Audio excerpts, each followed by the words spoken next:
Assalamualaikum warahmatullahi taala wabarakatuh. Izin memperkenalkan diri, nama saya Desta Aditya Putra dengan NIM 010125010009. Saya dari kelas PAI 2A semester 2. Nah, di sini saya akan menjawab 10 pertanyaan yang diberikan oleh Bapak Saiful Mukti, Magister Pendidikan dengan mata kuliah Ilmu Pendidikan Islam. Nah, untuk pertanyaan yang pertama yaitu jelaskan hakikat manusia dalam perspektif Islam sebagai makhluk individu, sosial, dan hamba Allah Subhanahu wa taala. Sebagaimana konsep tersebut menjadi dasar penyelenggaraan pendidikan Islam. Nah, untuk jawabannya yaitu dalam pandangan Islam, manusia adalah makhluk yang diciptakan Allah Subhanahu wa taala dengan kedudukan yang istimewa dibandingkan makhluk lainnya. Allah memberikan manusia akal, hati, dan kemampuan untuk membedakan antara yang baik dan yang buruk. Hakikat manusia dalam Islam dapat dipahami melalui 3 aspek, yaitu yang tadi saya sebutkan, sebagai makhluk individu, makhluk sosial, dan hamba Allah Subhanahu wa taala. Untuk sebagai makhluk individu, yaitu setiap manusia memiliki keunikan, potensi, bakat, kemampuan, serta tanggung jawab terhadap dirinya sendiri. Setiap orang memiliki hak dan kewajiban yang harus dijalankan serta akan dimintai pertanggungjawaban atas segala perbuatannya di hadapan Allah Subhanahu wa taala. Nah, dalam Islam, manusia diperintahkan untuk terus mengembangkan potensi dirinya melalui belajar, bekerja, dan beribadah agar menjadi pribadi yang lebih baik. Nah, jadi kita itu sebagai manusia, sebagai makhluk individu, bagaimana peran kita sebagai makhluk individu? Yaitu kita harus setidaknya kita bertanggung jawab terhadap diri kita sendiri, gitu. Dan tidak merugikan diri kita sendiri. Bagaimana kita bisa bertanggung jawab kepada orang lain, sedangkan kepada diri kita sendiri aja kita tidak bertanggung jawab. Terus yang kedua, ada di dalil Al-Quran, yaitu Quran surat An-Najm ayat 39, yang artinya dan bahwasanya seorang manusia tidak memperoleh selain apa yang telah diusahakannya. Nah, maka dari itu, kalau kita ingin berusaha, kita harus disertai doa. Doa tanpa usaha itu sama saja bohong. Nah, usaha tanpa doa sama saja sombong. Gitu. Maka disertailah doa dan usaha harus seimbang. Kayak gitu.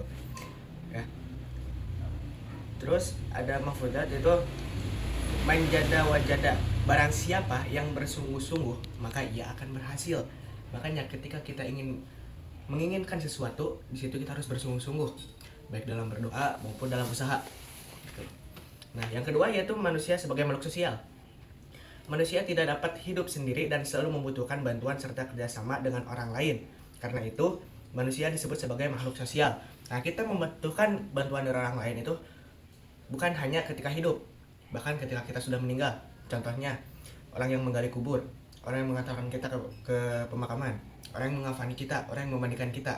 Bagaimana kita bisa melakukan hal semua itu dengan sendirian? Tidak mungkin kan? Nah, kira-kira seperti itu. Ada di dalam dalil Allah Subhanahu wa taala berfirman dalam Quran surat Al-Maidah ayat 2. Dan tolong menolonglah kamu dalam mengerjakan kebajikan dan takwa, dan jangan tolong menolong dalam berbuat dosa dan permusuhan. Jadi kalau misalkan itu masih sekiranya baik untuk kita dan baik untuk orang lain, dan kita bisa menolongnya, tolonglah gitu. Harap ditolong orang tersebut. Nah, kalau misalkan ia berbuat kejahatan atau berbuat kebajikan, kita jangan menolongnya, karena kita akan terlibat dalam kejahatan tersebut. Mujizatnya itu khairun nas afahum linnas. Nah, sebaik-baiknya manusia adalah yang bermanfaat bagi manusia lainnya. Yang ketiga yaitu manusia sebagai hamba Allah Subhanahu wa taala. Hakikat yang paling utama dari manusia adalah sebagai hamba Allah Subhanahu wa taala. Manusia diciptakan untuk beribadah dan mengabdi kepadanya. Ibadah tidak hanya berupa sholat, puasa, zakat, dan haji, tetapi juga mencakup seluruh aktivitas yang dilakukan dengan niat baik dan sesuai dengan ajaran Islam. Sebagai hamba Allah, manusia harus menaati perintahnya, menjauhi larangannya, serta menjaga hubungan yang baik dengan Allah dan sesama manusia. Oleh karena itu, pendidikan Islam bertujuan membentuk manusia yang beriman, bertakwa, dan berakhlak mulia. Ada di Quran surat Az-Zariyat ayat 56. Dan aku tidak menciptakan jin dan manusia, melainkan supaya mereka beribadah kepadaku. Nah, jadi tujuannya yaitu menciptakan manusia dan jin hanya untuk beribadah, agar mereka beribadah. Beribadah itu bukan untuk Allah, tapi untuk diri kita sendiri. Nah, bagaimana kalau misalkan kita ingin berharap nanti di akhirat masuk surga, sedangkan kita tidak ibadah sama sekali? Nah, apa yang kita buat ada berbahasa apa yang kita tanam itu yang kita tuai. Jadi kita menanam kebaikan, yang dituai adalah kebaikan. Begitupun sebaliknya, yang kita tanam keburukan, maka akan yang dituai itu keburukan. Jawaban yang untuk pertanyaan nomor 2 yaitu pendidikan Islam sering disebut sebagai pendidikan sepanjang hayat. Infelong education. Nah, jelaskan konsep tersebut beserta dalil yang mendasarinya dan relevansi bagi masyarakat modern. Nah, di sini pendidikan Islam sebagai pendidikan sepanjang hayat, yaitu pendidikan Islam adalah proses belajar yang berlangsung sepanjang hidup, mulai dari lahir hingga meninggal dunia. Dalam Islam, menuntut ilmu tidak dibatasi oleh usia, tempat, maupun waktu. Setiap muslim dianjurkan untuk terus belajar agar dapat meningkatkan keimanan, pengetahuan, keterampilan, dan kualitas hidupnya. Nah, jadi kita sebagai orang Islam atau sebagai umat muslim, yaitu tidak ada kata terlambat untuk belajar. Nah, karena belajar itu yang tadi disebutkan dari mulai kita lahir sampai kita meninggal dunia. Pelajaran pertama yang kita dapat yaitu ketika mulai lahir, dimana kita mulai belajar bicara, belajar berjalan, gitu. Dan untuk yang terakhir mungkin kita belajar untuk agar lebih dekat lagi kepada Allah Subhanahu wa taala. Nah, dalam dalil Allah Subhanahu wa taala yaitu Quran surah Toha ayat 114 yang artinya katakanlah ya Tuhanku, tambahkanlah kepadaku ilmu pengetahuan. Nah, ayat ini menunjukkan bahwa seorang muslim harus selalu berusaha menambah ilmu sepanjang hayat. Nah, mafhudatnya yaitu Ujlubul ilma minal mahdi ila lahdi. Nah, tuntutlah ilmu dari buayan hingga liang lahat, seperti apa yang tadi saya jelaskan. Nah, relevansi bagi masyarakat modern yaitu menyesuaikan diri dengan pengembangan teknologi, meningkatkan keterampilan dan kualitas diri, memecahkan masalah kehidupan dengan lebih bijaksana. Terus, yang terakhir, menjadi pribadi yang beriman, berilmu, bermanfaat bagi masyarakat. Nah, macam menyesuaikan diri dengan perkembangan teknologi yaitu intinya kita tidak ketinggalan zaman lah, tidak ketinggalan zaman. Terus yang kedua, meningkatkan keterampilan dan kualitas diri itu dengan mengikuti pelajaran atau mengikuti ekskul dan lainnya. Dan kalau di kampus itu UKM. Yang ketiga yaitu ada memecahkan masalah kehidupan dengan lebih bijaksana. Intinya ketika memecahkan masalah itu tidak dengan emosi, tidak dengan berpikir pendek atau tidak asbun. Terus menjadi pribadi yang beriman, berilmu dan bermanfaat bagi masyarakat. Untuk kesimpulannya, pendidikan Islam sebagai pendidikan sepanjang hayat mengajarkan bahwa belajar tidak berhenti setelah lulus sekolah atau kuliah, tetapi berlangsung hingga akhir hayat. Nah, jadi tidak hanya berhenti ketika kuliah maupun sekolah. Nah, belajar juga bukan hanya di tempat pendidikan, melainkan di masyarakat juga kita belajar, seperti gotong royong dan lain-lain. Oke, untuk jawaban yang ketiga, saya akan menyebutkan pertanyaannya dulu, yaitu uraikan pengertian ilmu pendidikan Islam menurut para ahli, serta jelaskan tujuan utama ilmu pendidikan Islam dalam membentuk kepribadian muslim. Nah, di sini ada beberapa ahli yang menyebutkan, yaitu saya sebutkan dulu pengertiannya. Ilmu pendidikan Islam adalah ilmu yang mempelajari proses membimbing, mengarahkan, dan mengembangkan potensi manusia berdasarkan ajaran Islam agar menjadi pribadi yang beriman, berilmu, dan berakhlak mulia. Nah, untuk pendapat ahli yang pertama ada Ahmad D. Marimba, yaitu pendidikan Islam adalah bimbingan jasmani dan rohani berdasarkan hukum-hukum Islam menuju terbentuknya kepribadian utama menurut ukuran Islam. Yang kedua ada Zakia Darajat, pendidikan Islam adalah usaha membina dan mengembangkan peserta didik agar memahami, menghayati, dan mengamalkan ajaran Islam dalam kehidupan sehari-hari. Yang ketiga yaitu Hasan Langgulum, pendidikan Islam adalah proses menyiapkan generasi muda untuk mengisi peranan hidup, memindahkan pengetahuan dan nilai-nilai Islam agar menjadi pedoman hidupnya. Tujuan utamanya yaitu untuk agar kepribadian muslim memiliki keimanan dan ketakwaan kepada Allah Subhanahu wa taala, akhlak yang mulia, ilmu pengetahuan yang bermanfaat, tanggung jawab terhadap diri sendiri, masyarakat dan agama, terus keseimbangan antara kehidupan dunia dan akhirat. Terus yang pertanyaan keempat yaitu analisis hubungan antara visi, misi, dan paradigma pendidikan Islam dalam mewujudkan insan kamil. Nah, jawabannya yaitu di sini ada analisis hubungan visi, misi, dan paradigma pendidikan Islam dalam mewujudkan insan kamil. Itu insan kamil adalah manusia paripurna yang memiliki keseimbangan antara iman, ilmu, dan akhlak. Nah,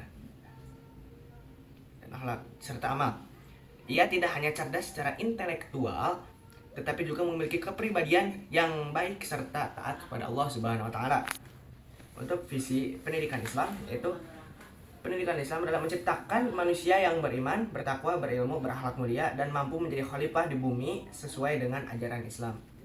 Untuk misinya yaitu menanamkan nilai keimanan dan ketakwaan, mengembangkan ilmu pengetahuan dan keterampilan, membentuk akhlak mulia dan karakter yang baik, menyiapkan peserta didik agar bermanfaat bagi masyarakat.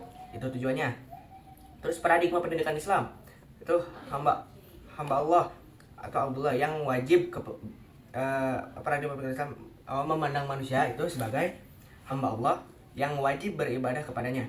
Nah, yang kedua yaitu khalifah di bumi yang bertugas memakmurkan dan menjaga kehidupan. Yang ketiga, makhluk yang memiliki potensi jasmani, akal, dan ruh yang harus dikembangkan secara seimbang.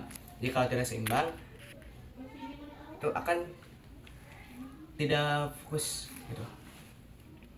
Nah, hubungan visi, misi, dan paradigma yaitu ketiganya saling berkaitan dan tidak dapat dipisahkan. Nah, paradigma menjadi dasar cara pandang tentang manusia dan pendidikan. Visi menjadi tujuan akhir yang ingin dicapai, misi menjadi langkah dan usaha untuk mencapai tujuan tersebut. Nah, jadi visi itu tujuan kita agar kita tuh ingin seperti apa. Nah, sedangkan misi, nah kita seperti untuk mewujudkan visi tersebut itu kita harus seperti apa atau harus bagaimana, itu misi. Ya. Terus soal yang kelima yaitu pendidikan Islam memiliki berbagai landasan yaitu teologis, filosofis, psikologis, sosiologis, yuridis, kultural, dan ilmiah.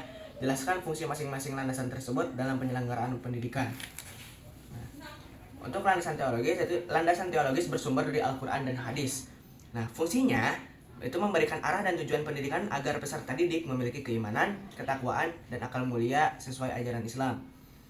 Ada di Quran surat Az-Zariyat ayat 56 yang artinya, aku tidak menciptakan jin dan manusia melainkan agar mereka beribadah kepadaku, seperti yang sebelumnya saya sebutkan.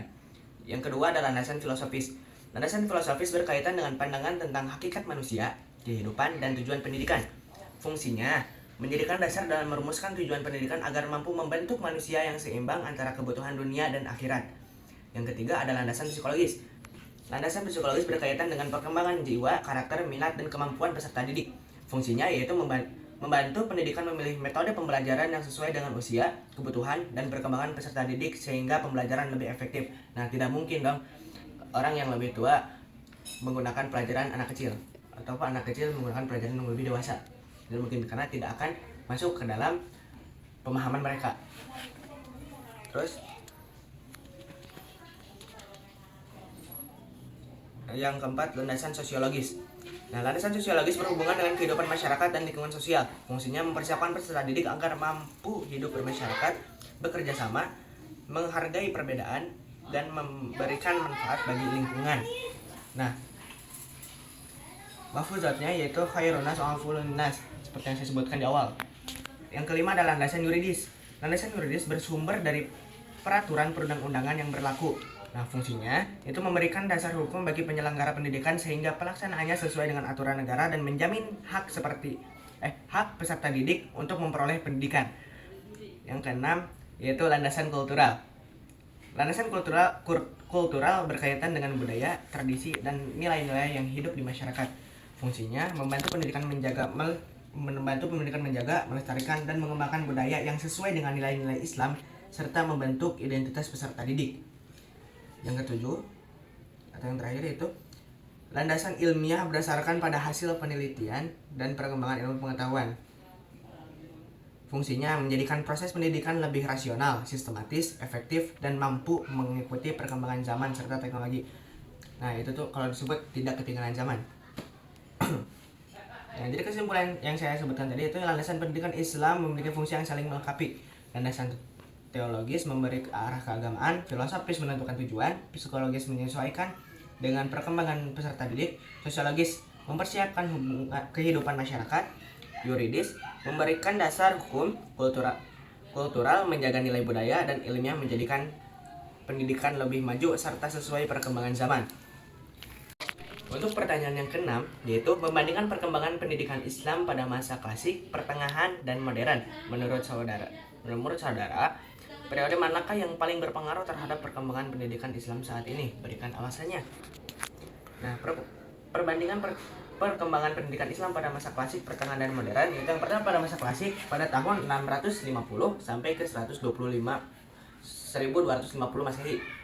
Nah, masa klasik sering disebut sebagai masa kejayaan Islam. Pada periode ini berkembang sebagai lembaga pendidikan seperti masjid, kutab, dan madrasah. Ilmu agama dan ilmu umum berkembang sangat pesat, melahirkan banyak ilmuwan muslim dalam bidang tafsir, hadis, kedokteran, matematika, dan astronomi. Ciri-cirinya pendidikan berkembang sangat maju, munculnya banyak ilmuwan besar, ilmu agama dan ilmu umum dipelajari secara seimbang. Yang kedua ada masa pertengahan tahun 1250 sampai 1800 Masehi. Pada masa ini, dunia Islam mengalami kemunduran akibat konflik politik, perang, dan jatuhnya beberapa pusat peradaban Islam. Pendidikan masih berjalan, tetapi perkembangan ilmu pengetahuan tidak sepesat masa klasik. Ciri-cirinya yaitu fokus lebih banyak pada ilmu agama, kreativitas dan penelitian mulai menurun, kemajuan pendidikan mengalami perlambatan. Yang ketiga masa modern, yaitu dari tahun 1800 Masehi sampai sekarang. Pada masa modern, pendidikan Islam mulai melakukan pembaruan untuk menyesuaikan diri dengan perkembangan ilmu pengetahuan dan teknologi. Kurikulum mulai menggabungkan ilmu agama dan ilmu umum serta menggunakan metode pembelajaran yang lebih modern. Ciri-cirinya yaitu adanya reformasi dan modernisasi pendidikan. Terus, penggunaan teknologi dalam pembelajaran, integrasi ilmu agama dan ilmu umum. Menurut saya, periode yang paling berpengaruh saat ini yaitu masa modern dalam periode yang paling berpengaruh terhadap perkembangan pendidikan Islam saat ini. Nah, alasannya, sistem pendidikan Islam sekarang banyak mengadopsi pembaruan dari masa modern. Kurikulum menggabungkan ilmu agama dan ilmu umum, teknologi digital digunakan dalam proses pembelajaran. Pendidikan Islam mampu menjawab tantangan globalisasi dan perkembangan zaman.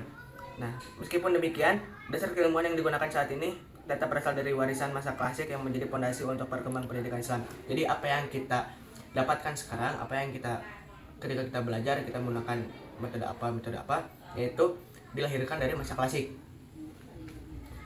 Nah, ada di Quran surat Al-Mujadilah ayat 11, yaitu yang artinya Allah akan meninggikan orang-orang yang beriman di antaramu dan orang-orang yang diberi ilmu beberapa derajat.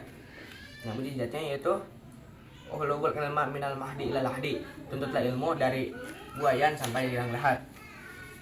Nah, untuk soal yang ketujuh yaitu pendidikan merupakan salah satu unsur penting dalam pendidikan Islam. Jelaskan kompetensi dan karakteristik yang harus dimiliki seorang pendidik menurut perspektif Islam. Itu kompetensi dan karakteristik pendidik dan perspektif Islam. Dalam pendidikan Islam, pendidik atau guru memiliki peran yang sangat penting karena tidak hanya mengajarkan ilmu, tetapi juga membimbing dan menjadi teladan bagi peserta didik. Oleh karena itu, seorang pendidik harus memiliki kompetensi dan karakter yang baik. Kompetensi yang harus dimiliki pendidik yaitu yang pertama kompetensi pedagogi, kompetensi profesional, kompetensi kepribadian, dan kompetensi sosial. Kompetensi pedagogik yaitu kemampuan memahami karakter peserta didik serta mengelola proses pembelajaran dengan baik dan efektif. Yaitu yang kedua kompetensi profesional yaitu menguasai materi pembelajaran yang diajarkan dan terus meningkatkan wawasan serta ilmunya. Jadi bagaimana menjadi peserta didik, pembimbing atau pengajar jika kita tidak menguasai materi apa yang kita ajar. Nah, kompetensi yang ketiga yaitu sebagai kepribadian, yaitu memiliki akhlak yang baik, jujur, disiplin, sabar, dan bertanggung jawab sehingga dapat menjadi contoh bagi peserta didik. Nah, bagaimana kalau misalkan kita mempunyai akhlak yang buruk? Itu akan menjadi keburukan juga bagi peserta didiknya. Karena kita sebagai guru itu adalah sebagai contoh. Karena singkatan guru yaitu digugu dan ditiru. Yang keempat, kompetensi sosial, yaitu mampu berkomunikasi dan menjalin hubungan yang baik dengan peserta didik, orang tua, dan masyarakat. Jika kita tidak berhubungan baik, maka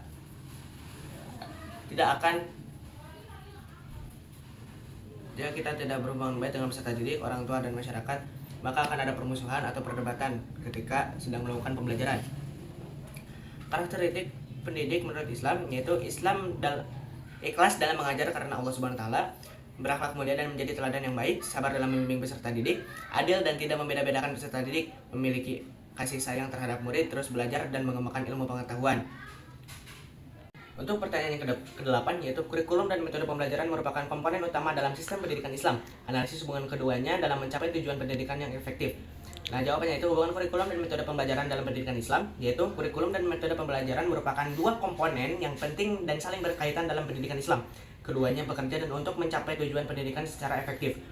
Yang pertama ada kurikulum dalam pendidikan Islam. Kurikulum adalah seperangkat rencana yang berisi tujuan, materi, dan pengalaman belajar yang harus dicapai peserta didik.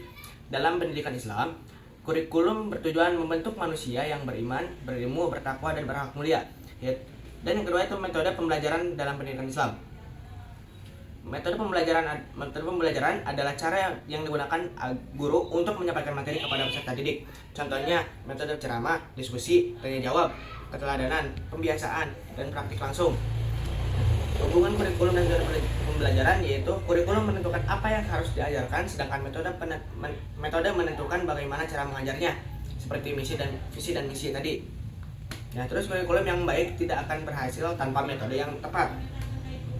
Sebaliknya, metode yang baik tidak akan efektif jika tidak sesuai dengan tujuan dan materi dalam kurikulum.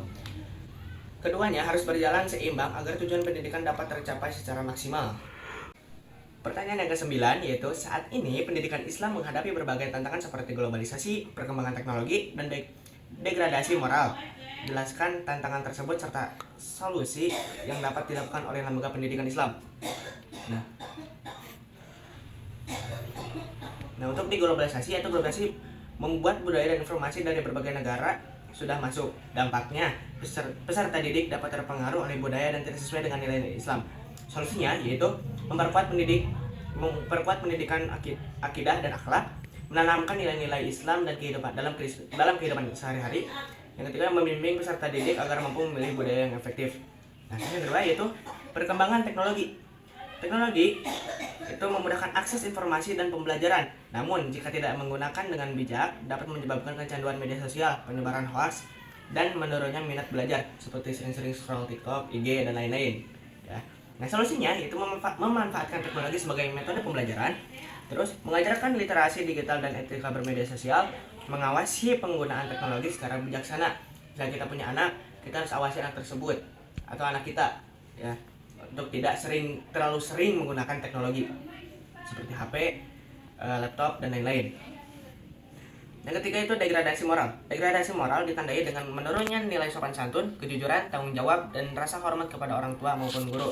Nah, solusinya yaitu memperkuat pendidikan karakter dan akhlak, membiasakan peserta didik untuk beribadah dan berperilaku baik, menjadikan guru sebagai teladan yang baik. Di sini untuk pertanyaan 10 yaitu, menurut saudara, bagaimana peran pendidikan Islam dalam mengembangkan karakter generasi muda Indonesia di era digital? Jelaskan dengan disertai contoh nyata. Nah, menurut saya, para pendidik Islam dalam membangun karakter generasi muda di Indonesia di era digital.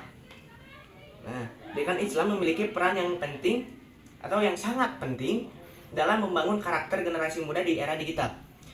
Nah, karena tidak hanya mengajarkan ilmu pengetahuan, tapi juga menanamkan keimanan, akhlak, tanggung jawab, dan etika dalam menggunakan teknologi. Di era digital, generasi muda sangat mudah mengakses informasi melalui internet dan media sosial. Jika tidak dibekali dengan nilai-nilai Islam, mereka dapat terpengaruh oleh hoax, perundungan atau bullying, uraian kebencian, hingga konten yang tidak bermanfaat. Oleh karena itu, pendidikan Islam berfungsi sebagai pedoman agar generasi muda mampu menggunakan teknologi secara bijak dan bertanggung jawab. Contoh nyatanya yaitu, setelah saya cari, yang pertama ada menggunakan media sosial untuk menyebarkan dakwah, motivasi, dan informasi yang bermanfaat, seperti quotes dalam Instagram atau dalam TikTok. Nah, yang kedua, memanfaatkan internet untuk belajar Al-Quran, mencari ilmu, pengetahuan, dan mengembangkan keterampilan. Jadi memanfaatkan internet untuk belajar Al-Quran, berarti ada aplikasi Al-Quran di dalam handphone. Nah, kita klik di situ, ada full Al-Quran di situ. Nah, kita bisa belajar dalam situ, bisa menghafalnya atau murajaah. Nah, yang ketiga ada menghindari penyebaran berita bohong, hoax, serta menjaga etika dalam berkomunikasi di media sosial. Nah, menjaga etika, terutama itu yang paling pertama, menjaga etika agar orang lain tidak tersinggung atau tidak membuat permasalahan terhadap orang lain. Jadi karena setiap orang itu memiliki sifat yang berbeda-beda, kita harus mengetahui sama si ini itu harus seperti apa, sama si itu harus seperti apa, ya. Terus yang keempat, membiasakan sikap jujur, disiplin, dan bertanggung jawab baik di dunia nyata maupun di dunia digital. Nah, apa yang kita buat, kita harus bertanggung jawab terhadap apa perbuatan kita tersebut gitu loh. Seperti kita berbuat usil atau berbuat apa. Nah, ketika orang lain tersebut terhadap keusilan kita, nah kita harus mengobati orang lain tersebut gitu loh. Baik, alhamdulillahirobbilalamin. 10 pertanyaan sudah saya jawab dan mungkin cukup sekian jawaban dari saya. Mohon maaf jika jawaban dari saya itu kurang jelas dan kurang dapat dipahami. Ya, mungkin ada di next video atau di next reels atau di YouTube Short saya, itu saya akan menjelaskan apa yang tadi saya jelaskan. Karena ini saya menjelaskan panjang lebar itu untuk menunaikan tugas yang diberikan oleh Bapak Saiful Mukti, Magister Pendidikan, nah, di mata kuliah Ilmu Pendidikan Islam. Saya pamit undur diri. Mohon maaf jika saya membuat kesalahan, dan jika ingin dipertanyakan atau ada yang kurang paham, silakan komen di bawah. Karena saya akan menjawab apa yang saya ketahui. Di situ saya ketika banyak pertanyaan saya akan menjawabnya, karena saya di sini untuk memberi jawaban, memberi arahan, bukan memberi harapan. Oke. Terima kasih. Wassalamualaikum warahmatullahi wabarakatuh. Jangan lupa seperti biasa, parkir, like, dan jika ingin menyewa, subscribe.